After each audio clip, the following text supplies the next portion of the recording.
Gobble, gobble, gobble, gobble. Thanksgiving is here, and that means traditions, time with family, and turkey. So, for today's episode of the Low and Slow Barbecue Show, we're talking turkey, and we're talking turkey with the pitmaster behind 1976 Barbecue. We're so excited to welcome Gus the Butcher for this Thanksgiving episode. Gus, welcome to the Low and Slow Barbecue Show. Thank you very much. Thanks for having me here. That's a pleasure for me and talking to people about the Thanksgiving, and which is like this year of 2024. It's been so great for us, and with all the things that happened here in the Carolinas with the Hurricane Helene, and we did a bunch of things good for the people in the mountains with the barbecue, and the barbecue helped us to connect with people and help people. So we are blessed for this Thanksgiving, and then like and being able to give back everything that we received to us in this year. Amen. Yeah. Amen to that, Gus, for sure. And you kind of jumped the gun on me. That's the way I was going with you in this episode here. So thanks for talking about that. And we want to get into your business and who you are and talk a little bit more about Thanksgiving. And thank you so much for sharing what, Thanksgiving means to you and why you're thankful for this year. And, I wanted to hmm share as well that for me, Thanksgiving means time together, like I said, with friends and family, really from the night before Thanksgiving, everybody's hmm home until Sunday afternoon, eating leftovers, a lot of time with people that you love, maybe a little bit too much time with those folks. So I'm thankful for family, my patient wife, two great boys, my dad here in town with us, my in-laws, my wife's parents are so thankful for them and the special things they bring to life. So, kind of with that, I've kind of stalled a little bit and let you think about it just a touch more. So maybe just another moment, Gus, what does Thanksgiving mean to you, overall beyond just this special year in 2024? It means a lot because I'm gonna tell you, I'm from Brazil in South Mm-hmm. America, Mm-hmm. and then we came here to United States early 2016, and then since then, like we built our own family here with friends, and then like now I say that like we have a big family that we choose to stay together, and then like these people is like we connect as family. So tomorrow for the Thanksgiving dinner here in my house, and I'm here in my house. I'm cooking for like a couple friends, so I got like probably 10 birds that I'm gonna be smoking for friends. That like they call me like, Gus, can you do this? Yeah, absolutely, for sure. I love Yeah. this is what I love doing. And but like Thanksgiving for me is like is appreciation in everything that you got from doesn't matter where it's coming from. If you're putting passion in everything you do, it's like loving your family, your friends, and giving to people. The guy over there is gonna give you much more. You know what I mean? Like, and then you don't need to ask for anything. Things comes like automatically. So this is what like in like a few words what Thanksgiving means to me. Yeah. And for my family, my wife, my two daughters, and I'm so glad because we are all connected with everything about the barbecue and the food business and all the things that we do together. So we are very thankful for this moment. And then this is the moment that we needed to give back for the ones who supported us through the year and is been supporting us since like many, many years. Yeah, that's really Yeah. great perspective from Gus there, and I appreciate you sharing a little bit more of that story. And we're going to talk more about Gus the Butcher and hmm 1976 barbecue, and get some turkey tips from Gus and more Thanksgiving thoughts as we kind of continue today's episode. We're also going to Yeah. find out about, like I said, that business and his barbecue journey. Of course, everybody out there, I'm thankful for you listening to this episode and all the episodes that you've taken in. If this Yeah. episode is sparking your interest for the first time or you're a longtime listener, visit lowslowbbqshow.com and subscribe to our newsletter, The Lowdown. While you're there, look around, visit the blog, or listen to other podcast episodes with pitmasters from across the Carolinas, like today's guest. Again, it's Gus the Butcher. So, Gus, let's start talking about your business, 1976 Barbecue. What is it, and how did you get your start with that? Okay, that's a funny story. So, as I mentioned, like I'm from Brazil, and then so I'm from the south, and my wife, she's from the north, so she's literally from the Amazon state.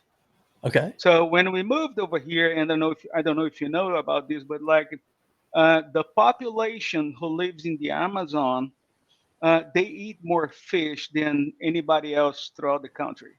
Okay. So my wife, she was here, and she was like, Gus, I'm begging for like the tambaqui fish, and this was in 2018, 19. And then I said, like, we don't have tambaqui fish, which is like the close to the black pacu here in the United States. And then I said, okay, let's gonna import some fish. And she goes like, are you crazy? And I said, no, I'm not crazy. Like, if you want the fish, let's gonna try to bring the fish over here. So anyhow, her cousin and myself, we decided to open up a company that called it Amazon Fish LLC.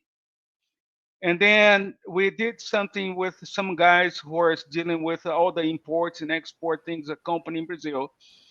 Believe it or not, but we bought like a full container of fish and we brought to the United States. Yeah. We went through all the FDA, all these things, to bring the thing because the fish was frozen. So can you imagine, like, you have to have a full container on the water for 25 days, refrigerator is gonna it's gonna go to the dock in Florida, in somewhere in Jacksonville, whatever, and A lot of then like logistics. okay, yes. So we went through all of this, and we had some connections from New Jersey down to Florida, and we spread the fish. Then the pandemic kicks in, and then I go like, "Well, we got a problem. Oh, How are we gonna sell this thing? Like, I need just like 5 fish for my wife, but we got a full container." Anyhow, I started visiting some of the restaurants in Uptown Charlotte and then cooking the fish. So the first one that I went was Chima Steakhouse in Uptown Charlotte. And then I was cooking the fish for the chef, who was a lady located in Fort Lauderdale, Florida. And she manages all these locations throughout from Pennsylvania down to Florida. Chima has a couple restaurants in those places. And then I started like selling the fish. So, and then we started selling the fish to the people, And then I was like, no, okay, here's the recipe. Here's how you're gonna cook. So you don't know how to cook? I can go to your house and I'm gonna cook the fish for you. So we started like this. Then I said, like, that's interesting because like we are not selling the fish as much as we were expecting. Then I started like, and you think you're gonna go like, God, you're crazy. And like I started making like fish sausages, believe it or not. Fish sausage. Fish Okay, sausage. I'm starting to see some connection. Okay. This is why when I created the Gus the Butcher. So I was grinding. So to do all the emulsification for the sausage, I said I cannot use pork fat because this will change the taste of the sausage at all, and it doesn't taste like fish. So what I did was I started grinding the skin in like a little bones, fish bones together to try to bring all the collagen into the lean meat of the fish to help with the emulsification. So then I did the first fish sausage. So where I live here in Indian Land, South Carolina, there is a community, there's a couple folks from New York, and then they were like, Gus, do you make like a fresh parsley Italian with a provolone cheese? And I said, yes, if I make fish sausage, of course I can make like Italian, whatever. And then I started making like Italian sausage. And Gus, can you make like the traditional Italian sausage with red bell pepper and fresh onions? Yes, I can make. Do you want like hot casing or sheet casing? No, okay, I can make this for. So I got into this sausage thing, and this is when like Gus the Butcher became like Gus the Butcher. So then I went to the curing meats as well, and I was curing like salamis, prosciuttos, and all of these things. along with this, because of the love I've got on the cooking side, I started like, okay, people is asking me like, can you make this? And I said, yes, I can make that. Can you make some like the Brazilian steaks, like the picanha? And then because we're gonna have like a gathering here in the house, and then I grab my like kettle, Weber kettle, go to the someone's house here in the neighborhood, and then I was cooking for families, and this thing started growing, growing, growing, growing. I got into the American barbecue, and then I went to, this was in 2000, end of 2020, 2021. Mm-hmm. And then I knew a couple friends, and even like Edmar Simões at Mm-hmm. Noble Smoke. And I said, buddy, I need to spend some time at the smokehouse. And why, Gus? Yeah, because I need to learn this thing. So I can go and spend the whole night from like, by the time you have to trim the brisket, it's like 5:30, 6 p.m., and then go all the way to the morning when you put the briskets in the warmers. And then like, and I can do this for free because I need to learn about this thing. Mm, So I've done that. And then I started learning about American barbecue, not sure. only like more tradition Texas, which is like noble kind of style, Mm-hmm. but also doing like the porks and the ribs and the wings and the chicken thighs. And then I started like creating things myself, combining the South American barbecue cook out or grill out, whatever, Mm-hmm. with smoking meat. So then like when people were calling me like, Gus, can you come to the house and cook for like 20 people? We have the family gathering this coming Saturday, and we really love the picanha, but we love like can you give like some smoky flavor to the picanha? Yeah, absolutely. Sure. And then like I started doing this thing, and then I was watching a YouTube video from there's a guy that he like the name of his YouTube channel is like Eat More Vegans. And then that guy, he was in Monroe. He bought a Santa Maria grill from a guy called Kerry in Monroe. He has like what is the name of the company? It's like Rocket Grills. Okay. He Oh. started he started his company. He's a metal manufacturer, Mm-hmm. Mm-hmm. and he has a shop like a barn in his backyard. So he started doing like uh, building the rocket stoves, Right. Right.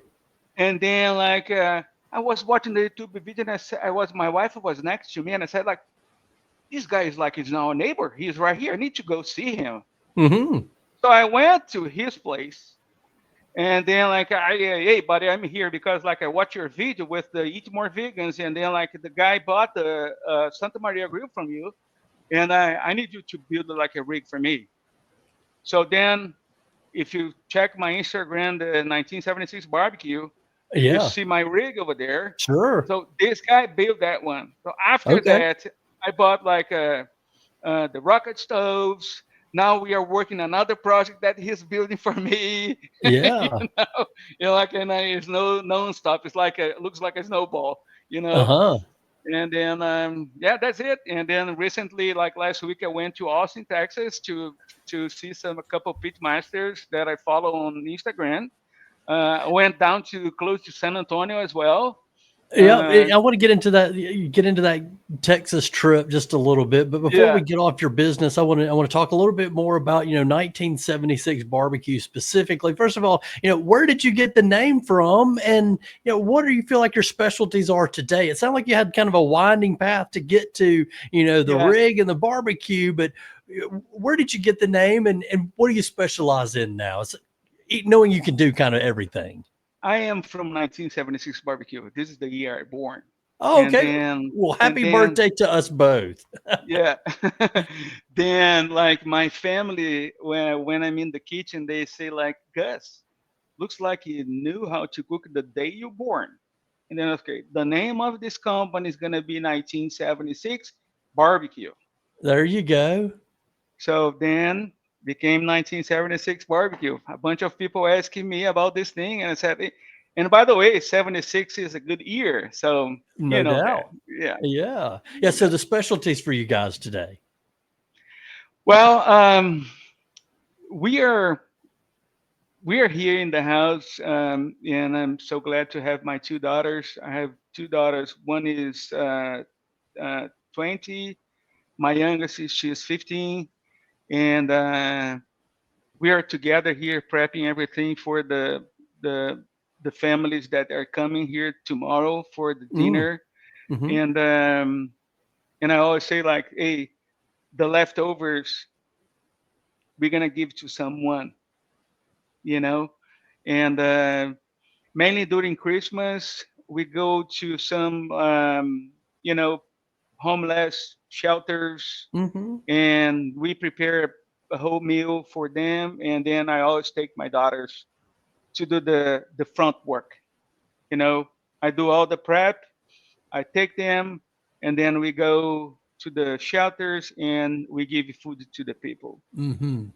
And I always say like this is something that we do. I'm talking about this here right now, but like we what this hand does, this one doesn't need to know. You know, like just do it. You know what I Sure. mean? Yeah. Yeah, Yeah. that's great. So, obviously, catering business is kind of the show, and I know you do a lot of events around town. How often are you out serving? How often are you busy on on any given We've month or year? And how can folks find out about you if they want to get a catering event? Well, they can go to my website with the 1976barbecue.com, Okay. also 1976 Instagram. Mm-hmm. All my information is up there. If you go to my website, there is like some food menus and some package that you can choose, and Mm-hmm. then call me directly. We can work together in the menu, and then like if you needed to change anything, they can change.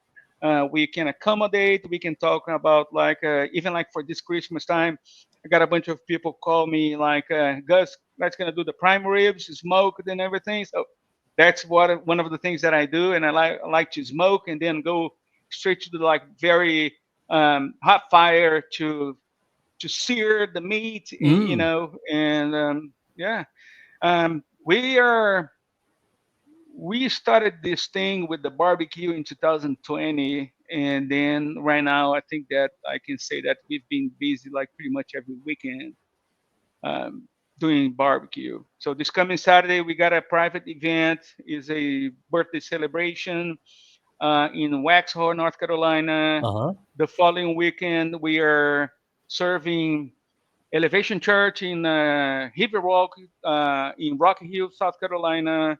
So yeah, we are busy. Well, congratulations for that. That's great news for you. I follow you on Instagram and other people can too. It's at Gus the Butcher. And of course, 1976 Barbecue has an Instagram post. Wow. And Gus, the food just looks really good there. Yeah, Mouth watering. And clearly, you guys can do a lot. Hey, I also see it says Master. Shoot, I don't even know if I can say that word. charcutier. Charcutier. Yes, What does yes. that mean? Is that something It's you got like to learn about, or tell me about that? charcuterie comes from the French, but like Right. I say that everything started in Italy. I think Uh-huh. Okay. curing meats and like in a.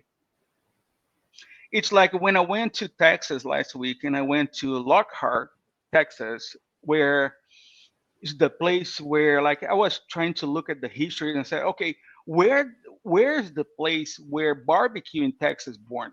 Maybe I'm wrong about this, but like the things that I found out was like that the cowboys they're moving the cattle through the states, Mhm. and in Lockhart was the place that they did the stop to eat and rest. So, and then I went to visit like the Black's Barbecue in a little small town where the pit like it started like in 1900 or something, or Yeah, wow. some places like, and then like this horizontal pits, and they're still the same thing. They're still doing the same process, just salt and pepper, and very simple, low and slow, and then you Mhm. got great food out of there. So I've never ate like too many meat in a week as we did last week. What do you feel like your best stop was? You've mentioned that a couple of those places, but what was the best thing that you had during your Texas trip? I Lockhart was phenomenal for me because like I really appreciate everything that the pitmasters they do in Austin, and they do a really good job. Like Hmm. I was talking to the pitmasters at Franklin Barbecue. This was I think last Saturday, and they were like cooking like 200 briskets for the next day, and Hmm. then like and they do like a phenomenal job. Um, Terry Black's barbecue, the guys were cooking like 300 briskets per day. Like that's insane. Yeah. That's insane. When you go to a place that they have like 1,000 gallon smoker, and then you go like maybe I'm gonna be six, and then you see like 15. Come on, you know that's amazing. But like going south, close to San Antonio, Texas, Uh-huh. that thing impressed me a lot to see like 5, 7 generations running the business as they started. That Yeah. was phenomenal, phenomenal. That's right. Did you have a preference, anything that you ate in particular that just stands out in your mind? Now, again, as One somebody thing that that I started out in like it sausage, that I saw some sausage pics. one of the things that I like it was the slammers. This is like a you prepare everything for the sausage, but you don't case in that thing, right? Hmm. So what you're gonna do? Imagine like a meatball, but like you're gonna make the meatball like long, and then you're gonna wrap it with layers of bacon. Inside of this thing, you're gonna put like a piece of cheddar cheese and a jalapeno, and you're gonna put on a smoker. Mm. So then they call this slammers. And then like I was at the pit room talking to the pit master and said like, Gus, this is what we sell a lot here. The cheddar jalapeno sausage is not as popular as the slammers. Yeah. Yeah. Wow. And then like I love that thing, and I said I'm gonna start doing this in the Carolinas for sure. Right. You brought something back. We're going to look for it from Gus the Butcher innovating the slammers. Yeah, yeah, yeah. It was really good. I really like. And believe it or not, like we ate so much, and then like on the way to the airport, we were driving from Lockhart. That was the last day, and it was 3.5 hours for me to go to Dallas Fort Worth Airport. And then I had leftovers in the car, and I thought my wife was traveling with me, and I said like, I'm gonna make through the security with these leftovers, and I'm gonna bring home. So Right. we made through the security, and I was with the Wow. bags. Yes. So and I brought sausages and all my leftovers with me. The next day in the morning when we were here, I woke up in the morning and said, you know what? I'm gonna make Texas barbecue tacos for my breakfast today with the leftovers that we brought from Texas. Right. Yeah. Wow, that's wonderful. Yeah. I can't get an open bottle of water through the airport checker, but I guess if you're coming through Texas, it's expected for people to bring in leftover barbecue home.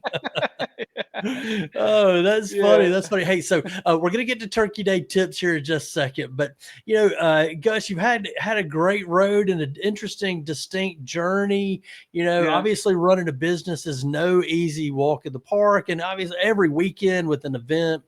Yeah. What keeps you doing it? Why do you do what you do in 1976 barbecuing as Gus the Butcher? It's like this is what I love to do. For me, it's not a work. This is like a family together, put the hands on together, and preparing our food. And the food that we prepare for ourselves is the food that we want to give to people. So, and we enjoy so much the food that we make for ourselves that like people like what we do. So, and then I think that we are on the right path. So that's the only thing is like if you have passion in what you do, like Hmm. that's not your it's your work, you generate revenue for you, but like automatically what we are doing, you know, I just do it. And we are in a hunting season and have folks that they are up in Buffalo, New York hunting. And I got a friend of mine, Anthony, he was texting messaging, Gus, I'm bringing like deer meat. Can you please make would you be able to make summer sausage for me when I got home? And I said, yeah, absolutely, I can. As Yeah. long as I keep some for me as well. Sure. That's nice to have a little side benefit there. Processing the Yeah, meat. Well, that's great. Congratulations. yeah, Okay, so let's talk yeah. turkey, Gus. We've been talking about it since the start of the show. We talked a little bit about, the Thanksgiving and what it means to us. But, if Gus is sitting down, and this is for you now, you're having the meal, it's your Thanksgiving meal, you're there with all your family. What are two things on the menu that you've got to have? Turkey breast and sausage stuffing. That's Sausage one of my stuffing. Oh, sweet. that's one of my favorites. Yeah, and if I can add the third one, I would add collard greens with the smoked bacon that I make myself on the spot. Yeah. So that's the perfect combination. If and I'm gonna see this when I'm fixing my plate tomorrow. I'm gonna see slices of turkey breast, collard greens, and sausage stuffing. Oh man, oh that sounds so good. All right, so and turkey tips, that's something that I want you to talk about because I know that everybody's got a little bit of a different process. So I want you to walk us through what your turkey preparation process starts. But before you kind of at the start of that process, first maybe give an overlooked piece of advice for somebody that's smoking a turkey. What's something that somebody doesn't always remember but they should, and then kind of walk us through what your general smoking turkey process looks like. Yeah, always like we go and like in smoking any kind of meat, we needed to go low and slow, and like seasoning wise, I always say like go for your preference. It's not like that my seasoning is the best one or someone else seasoning is that rub is fantastic. No, do what you want. That's your meat. There's nothing wrong with that.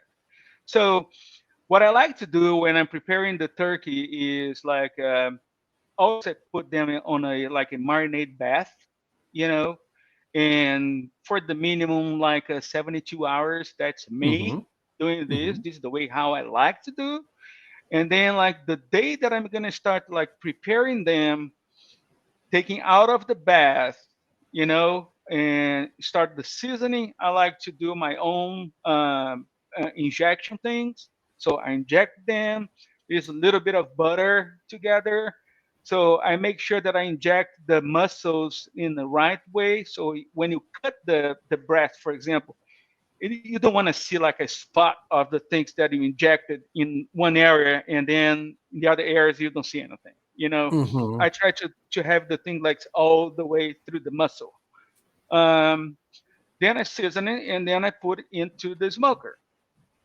So the smoker needs to run between 250 to 75, and then I control the temp of the bird all the time. Spritz a little bit with apple cider vinegar and apple juice, combine it with water. That's easy, simple. And then I check the temp on the thickest parts of the muscles of the like turkey breast. Mm-hmm. One tip that I would like to share, and this is one of the things that I do. So between like the thigh and the leg, which is tied to the breast, I say like that's the thickest part. You need to go with your thermometer in between that thing because sometimes when you check the breast and then like, okay, it's 165, it's ready to take out and then put this to rest. Maybe in that part is 150 or maybe less than this. So you have that part uncooked. And I learned this thing with my mistakes. So this is where I go with my probe and I say, let me poke here, make sure that like I don't care the temp here, I care about the temp right down here. Mm-hmm. And then like 165 is like you gotta remove that guy, let him to rest, and then you're gonna retain all the moisture inside of the muscle, the meat, and then it's like wait for 30 minutes or so, and then you can start slicing and serving like your family. Wonderful. Oh boy, that sounds good. My mouth is watering for Yeah. Thanksgiving dinner. That's for sure good. One thing I wanted to kind of circle back to before we wrap it up here is your rig. The thing that I saw you with, or I guess our friend Edgemar Samoa's had out at the Carolina Barbecue Festival, and I think I've actually seen you dragging it down the road here around Charlotte before Yeah. somewhere. So tell me about that thing, and what all's included on it, because you're not just smoking on it. You've got a lot of different things you can do with it. So take a quick minute and tell us about that before we wrap it up. Yeah, we got a reverse flow smoker, you know. So in the back we have like a smoke tower, so with 4 shelves right on top of the firebox, and then you got the chamber here with 2 shelves. Hmm. So in the front of this area, we got a Santa Maria grill in one side, and on the other side, I got a stove that I pull from the trailer thing, and I connect a propane tank. So if I need to fry something, and then I can put like a casting iron plate grill, Hmm. and then I can do burgers there. I can do the Santa Maria grill with the Argentinian and Brazilian style cookout, along with the smoking thing. So we got a combination in one piece of equipment, and then Carrie from Monroe and myself, we went through this thing, and I go like, "Hey, buddy, can you change this?" And he go, "Go, Gus, you're changing this thing like many times. Or my mind is going through the roof with this thing." And then we are going through the same thing with the next one that we are building right now. Hmm. And then and I told him like, and he said, "Gus, I'm about to start this thing this coming week after Thanksgiving." I said like, "I'm going to the shop." And he said, "Yeah, it's better you to come because we need to review everything that we discussed because you've been sending me pictures and pictures. Can you add this? Like I am an ads on guy, you know, like the mom needs to go like, stop." At some point, it turns into Frankenstein.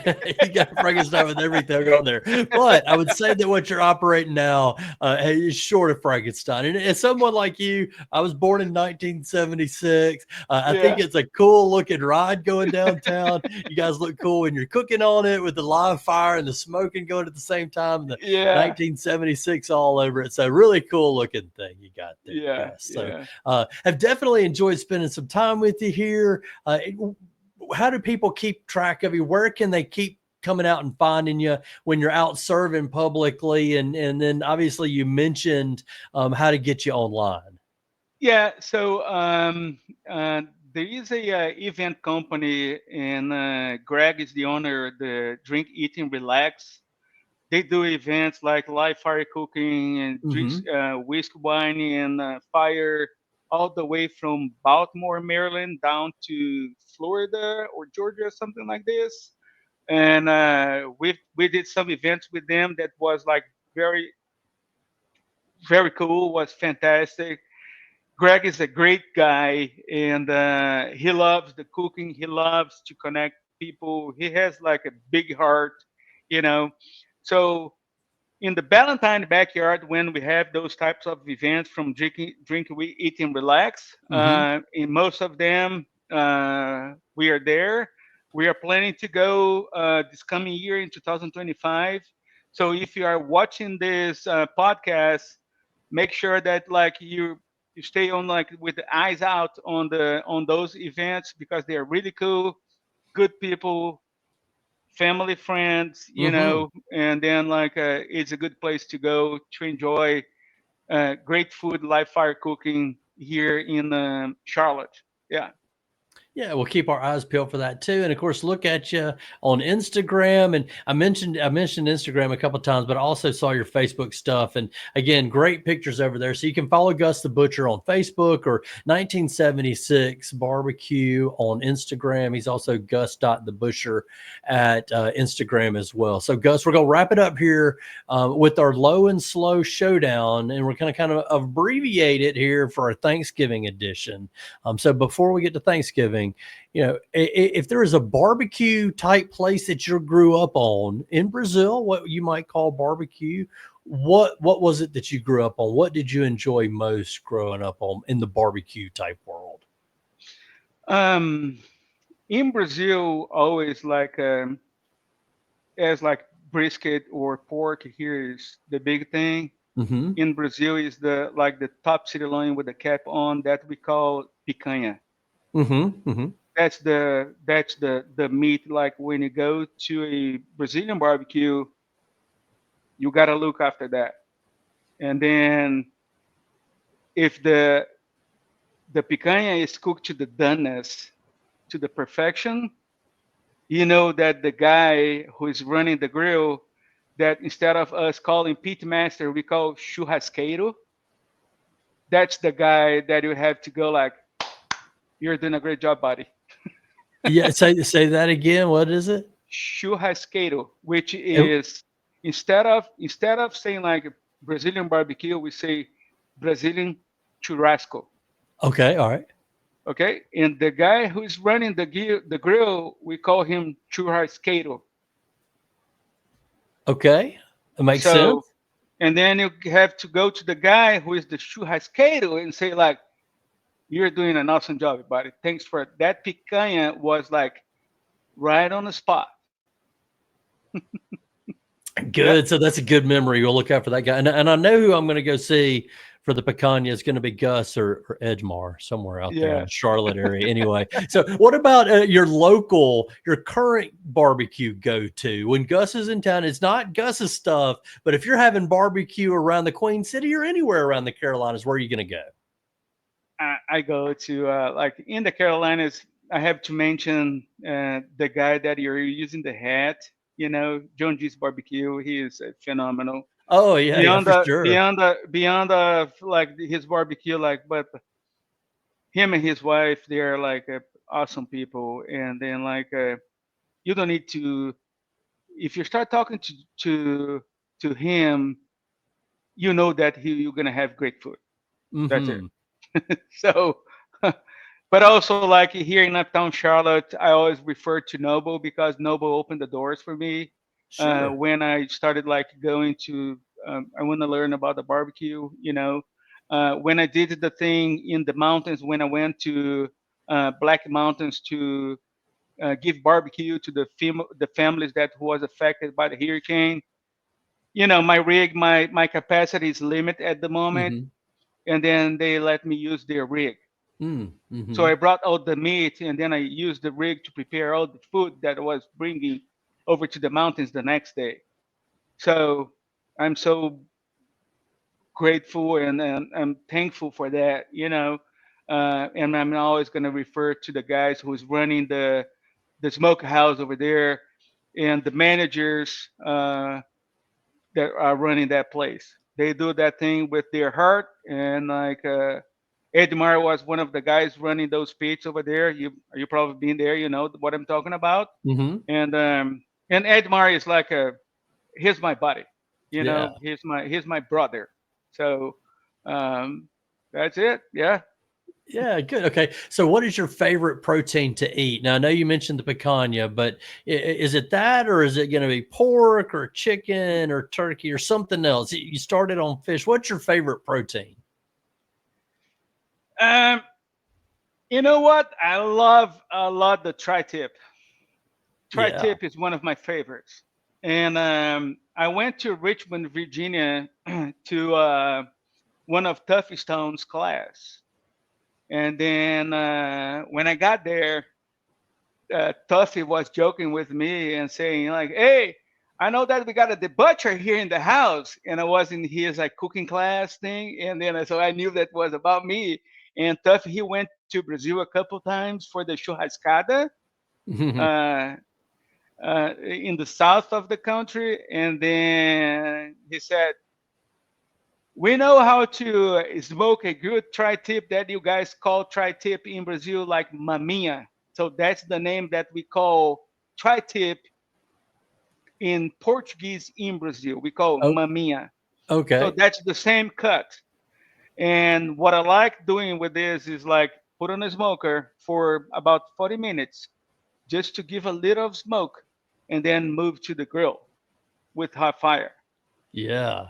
Then like when you got the temp 130, 135 max, pull them out, put to rest, and slice it. That's phenomenal. That's my go-to if I need to pick Yeah. one. Oh, wow, Yeah. that's fantastic. Fantastic tips. Okay, we're bringing it back to Thanksgiving here, Gus. You talked about your favorite sides and what you're going to see on your plate. What is your favorite Thanksgiving dessert? Um, the Brazilian pudding What is that? looks like a flan. That's Okay. that's a flan. That's a Yeah. flan. And then, but like this is my wife's main thing when she does the dessert, and I love the things. I love the banana pudding. I love the cobblers and all the things. Hmm. But like the her flan is my favorite. Like sometimes I joke with her. I'm like, you look like you're preparing this like my grandma. My grandma was preparing that Oh, thing. So yeah. that's the Brazilian flan, which Okay. is the one that I like the most. Yeah. Brazilian flan. Nice. So, I hate to take it this way, but what about your least favorite dish? What's the dish you're always going to skip at the Thanksgiving table? Um, it's difficult because I like pretty much everything. Yeah, it's hard not to like something. I go to the Argentinian styles when they put like intestines on a grill and things like this. I do this thing. I like to eat like livers on a grill. I do that thing as well. Kind of weird for some people. Uh-huh. But like what I would skip for Thanksgiving, Italian food. Like Italian food is like normal for me during the week. You know, Yeah. but like I wouldn't do like a lasagna in the Thanksgiving day. That's it. Makes sense. Makes But sense. Good answer. I love lasagna and I love Yeah, Italian but food not as on well. Thanksgiving. Not No. on Thanksgiving. Yeah, it doesn't match for me. No, not at all. Okay, Yeah. so if you look at all the states in the United States, and you've already talked about one and two of them really, which state has the best barbecue? Which state is the best for barbecue? Um, between Texas and then the Carolinas, they're a different style. So it depends on where my mind is going to that day. Yeah. That's it. Um, I'm not gonna pick one. So There's no I love choice. the Carolinas. That's my place. Yeah. I love the people here, and I love pork. Um, but I love like beef as well. Sure, sure. Okay, well, I'm going to make you pick another one, or at least try to. Here in the Carolinas, what is the best barbecue style? The Eastern, Lexington, or the Lexington, South Carolina Lex, mustard? Lexington, Lexington, Lexington. you're very assertive with that. So why Yeah, why so bold in that? because like when you go to Lexington, you go to this way, and I think that you can get some mix between Western and Eastern in Yeah. Lexington. You know, and when I went to Lexington barbecue to have a dinner with my family one day, their coleslaw is fantastic. Oh yeah. Fantastic. And like very simple. The combination with the pulled pork and the coleslaw, but like that coleslaw for me is something that like still here on my mind since those days. Yeah, I love it. I love it. Yeah, And I super believe it or not, finely I try to chopped. replicate the recipe here. Um, and that's always my reference when we are making the coleslaw. I needed to get close to the taste that I had when I went to Lexington barbecue. You know? Gotcha. Well, I'm not going to reveal too many secrets, but I got the sauce and slaw recipe on my blog from my Okay. wife's grandmother from Davidson County, and she knew some of those people. So again, not going to say any. There's no secret. You do it. Yeah, But yeah, it's great. yeah, I'm right there with you. I love some Lexington slaw. So you yeah. mentioned that, but if you're having your barbecue, do you want it with sauce or without? It depends. I'll always go first bite without sauce, and then the second one I try with the sauce, and then to make some comparisons like on my taste. But I like to go plain first, and then try with the sauces and everything else. Gotcha. Okay, last question, curveball time. Is barbecue a verb or a noun? Is a combination of both, maybe.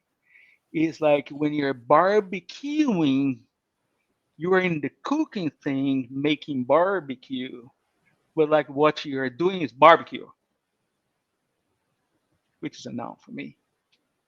It's not a wrong That's answer. that's the name That's of a what great you're answer. doing. You're doing cooking barbecue. it as a verb and you're eating it as a noun. Not a wrong answer. Barbecue is both. And that, my friends, is the lowdown from the Pitmaster of 1976, Barbecue, Gus the Butcher. Gus, thanks so much for joining us today. Absolutely. Yeah, my pleasure. Thanks for having me here. Yeah, had a great time. You've been listening to the Low and Slow Barbecue Show on the Mesh.tv network of podcasts. Please take a moment and visit us online at lowslowbbqshow.com to subscribe to our newsletter today. We'll send you Carolina barbecue news, events, podcasts, links, blogs, other stuff, all that directly to your inbox on Tuesday mornings. A quick reminder, be on the lookout for our next holiday season episode of the Low and Slow Barbecue Show. That'll be with our friends from Three Beers Down. We'll have some barbecue. We'll have some blindfolds and some bold declarations about the best barbecue around these parts. That's coming up in December. Until then, for this Thanksgiving edition of the Low and Slow Barbecue Show, I want to say thank you to our producer, Andrew Moose, and the whole team at the Mesh.tv network of podcasts. Most especially, thank you for listening to the Low and Slow Barbecue Show. Remember, for the best barbecue and the best barbecue podcast, make it low and slow.